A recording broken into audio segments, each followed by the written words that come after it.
Welcome to the Partnership Path in Real Life podcast, where you'll discover how partner management theories drive real-world success. Learn from the experiences of your peers, gain practical advice to overcome challenges, and acquire the skills to become a top-performing channel professional. Join our community by subscribing now and elevate your partner management career. Well, hello, Kari, and welcome back to the Partnership Path in Real Life. I say welcome back because we had you on, I think, in season 1. So it's really great to have you back on the show. Super excited to hear your thoughts today. But before we do that, I'm going to let you reintroduce yourself to our audience. Tell us a little bit about who you are, where you work, what you do, how long you've been working with partners. Okay, that sounds great. Well, thanks for having me. Yes, it's been a season or so I'm glad I was invited back. I'm Kari Finnigan. I'm a vice president of channel at Infor, and I have been working with channel partners for 20 years.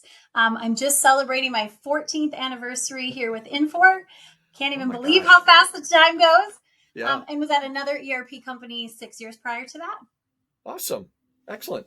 Yeah, this is why we like having you on these episodes, Kari, because you've been doing this a long time. You've got lots of real life experience. So love to hear what you got to say. Yeah, scars is exactly right. Yeah, it's a brutal world out there.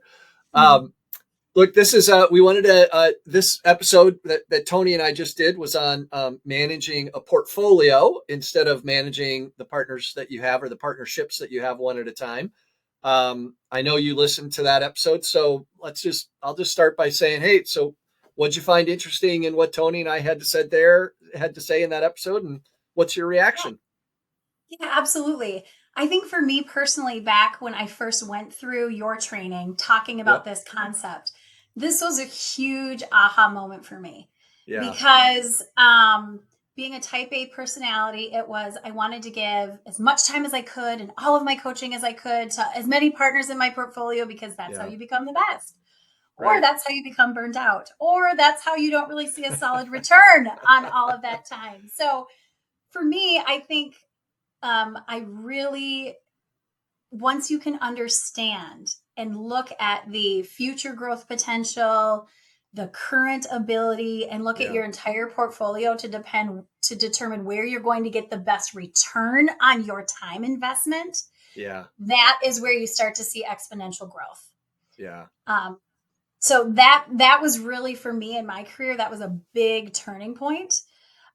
Because I started realizing, I'm giving just as much time to this partner that might just be opportunistic, but boy, they're either not taking, they're not buying into what we're saying. We're not really moving forward. And I thought, if I could take that time and go over here to a partner who is just soaking up every word and making changes and, going into new geos, exploring new markets, that's really when I saw my portfolio take off.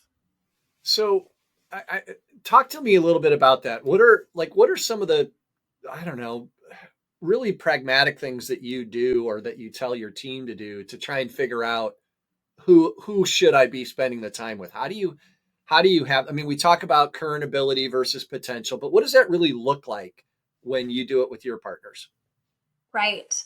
So now that I manage a team of 6 channel managers, I encourage them to look at their portfolio the same way that I used to do it once I was informed of the same way. So like many vendors, we often have changes at the start of every year to a portfolio because partners change, channel managers change. And so what I do, and I really wish I had the name of the document, because I actually have them when we look at current ability and future ability, you have 3 slides that they each have we call it the rainbow document. It's got multicolored boxes on it. And it digs into specific areas of, do they have operational excellence? I literally tell my team to print those off and go through for each partner and say, is this a strength of the partner, a weakness of the partner, or is it kind of just neutral? Okay. Yeah. And so that it's a formula. I think people, myself included, I like very almost tactical, specific, formulaic things. Yep. And so then you line up all your partners and you see how they measure and you say, okay, if I know only, 20 to 40% of my time is going to be on my growth engagement, where does that align? Yeah. And I think one thing that you mentioned that I really think is so important is your partner that's producing the most revenue in your portfolio. It doesn't mean that you're going to have a growth engagement strategy with them, because maybe you did in the past and now they're firing on all cylinders and they're actually able to continue to grow their business a little bit more independently. They might be more of a maintain engagement strategy because they're humming, you know? Right. So that was something that you had talked about that I was like, yes, just, it's not a grow partner. It's how are you engaging with them? That's right. And what is their current ability, future potential, investment that they're making in the partnership? What does that look like?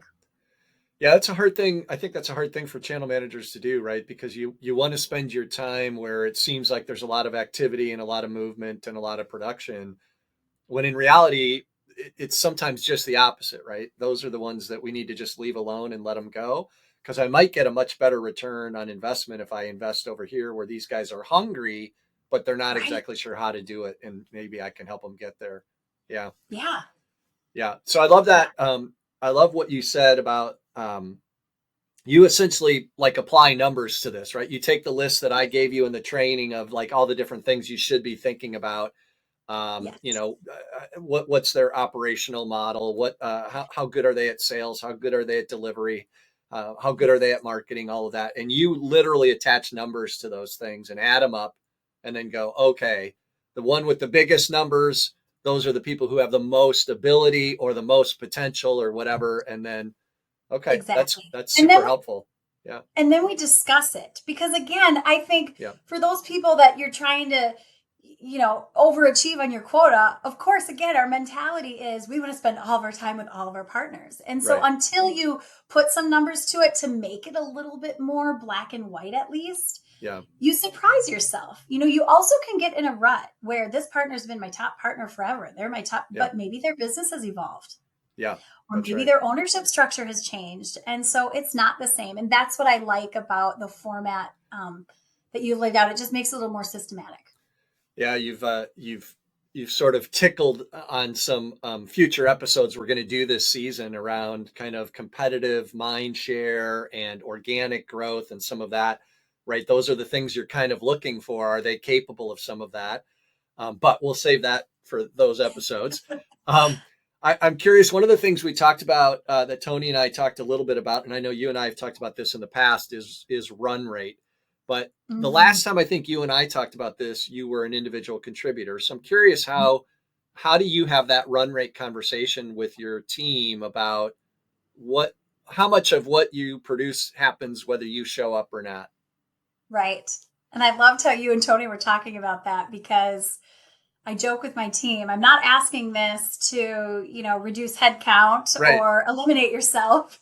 Right. It's more about, where to spend your time effectively. So it goes back to the point I just made about it's okay if that top producer, if they're producing 5 million and I say, what are they going to do if you don't show up? And it might be hard to admit, but it's like, they're probably going to do 4.5 million. Because they know how to navigate.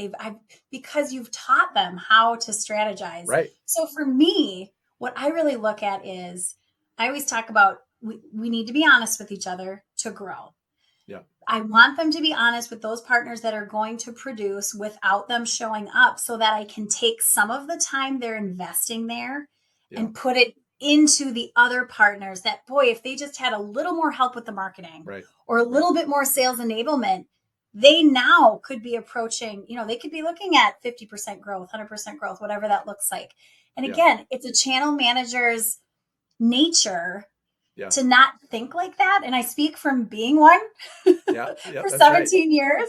So I think it's my job as a leader to make it a really trusted environment where they can be open and honest. And then we can discuss, okay, so do we have the right engagement strategy across your portfolio? Yeah. Yeah. What about, I'm curious, just from a purely pragmatic perspective too.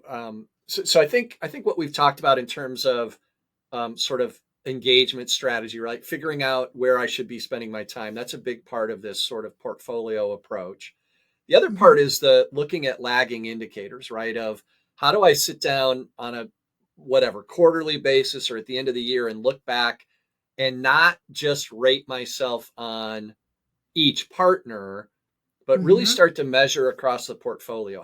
What are you guys doing there? Like, do you encourage them to have metrics that they track at a portfolio level, and talk to the group a little bit about that? Yeah, absolutely. Metrics are key, both leading and lagging. And so what I have my team do is every metric that they would measure with their partner and the partnership. So things like pipeline, like forecast predictability. Okay, that is huge for me. Conversion rates, looking at the return on the MDF spend. Looking at advance and exit ratios at stages. So I'm asking them to measure that at the partner level, but then I'm also asking them to measure that at the portfolio level. Okay. So those same metrics. So when you look across your whole portfolio, what is your close rate? What's your conversion rate? Because what I want them to understand is, and I know you and Tony didn't talk about this specifically, but when we talk about portfolio management, I always tell my team, let's try to work smarter, not harder. If we notice an area where all of your partners are struggling, then do a portfolio training on that. Right. Talk about, marketing best practices. So same thing with, if you look at your portfolio and you notice that your entire portfolio is struggling with conversion rates from, demo to close, for example, we're looking at very specific stages. Then what does that tell you about where you need to be better at coaching? And where, what do you need to be honing in on? So that's a big thing. So the same metrics that you're managing, looking at your partners, look across your whole portfolio. And then the other thing I would say is look where you have weakness. So recruitment is a huge piece.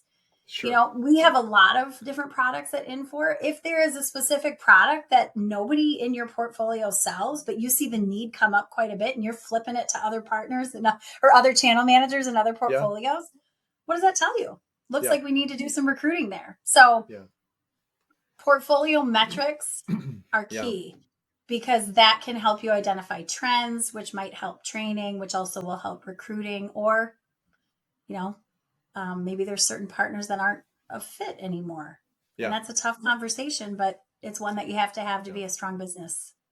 Are you finding, so Kari, you and I have talked about this kind of stuff for the last several years together. And so I'm curious, how well are your channel managers adopting that type of approach where they look portfolio wide at certain metrics and then try and find places where they can do synergistic activities that'll hit, multiple partnerships or multiple partners?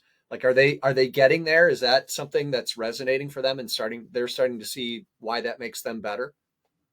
So I will say that it's not a natural tendency to do that. And so as a leader, when we do portfolio reviews, again, I love it because EQ selling makes it easy. There's a great template. So we're doing a review in the beginning. We're doing a review for, their portfolio plan, ideally quarterly, at least once every 6 months. And so they're forced to think about it then. And many of my team will say, I hadn't really looked at it like this in a couple months. And this exercise, knowing that I had to show up with you and go over what my plan was, really got me thinking, oh yeah, we've got that new piece in the tech stack and my partners don't have a clue how to position it. I've got to set something up with our enablement team.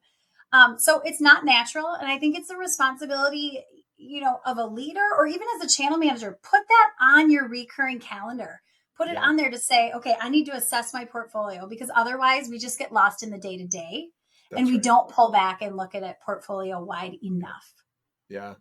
There's one other thing buried in there I just want to call out for the community too, which is I think our natural tendency is to think, I can't do that sort of multiple partner training or positioning or whatever because my partners compete with each other and so they won't want to do that. And my experience has always been, actually, they're pretty open to that, even when they compete with each other. They may not share certain things in that discussion, but in some ways, they look at it as a way to learn a little bit about their competition and even to position themselves. And in this world of multi-party partnerships, right, where people are constantly finding new ways to partner together, that can actually be a really good thing. But I think it's, again, one of our natural tendencies to not want to do that. Have you seen that as well? Yes. And I think there are certain topics in which partners are more sensitive than others. Yeah. We all know marketing and lead gen, biz dev, that's usually a struggle.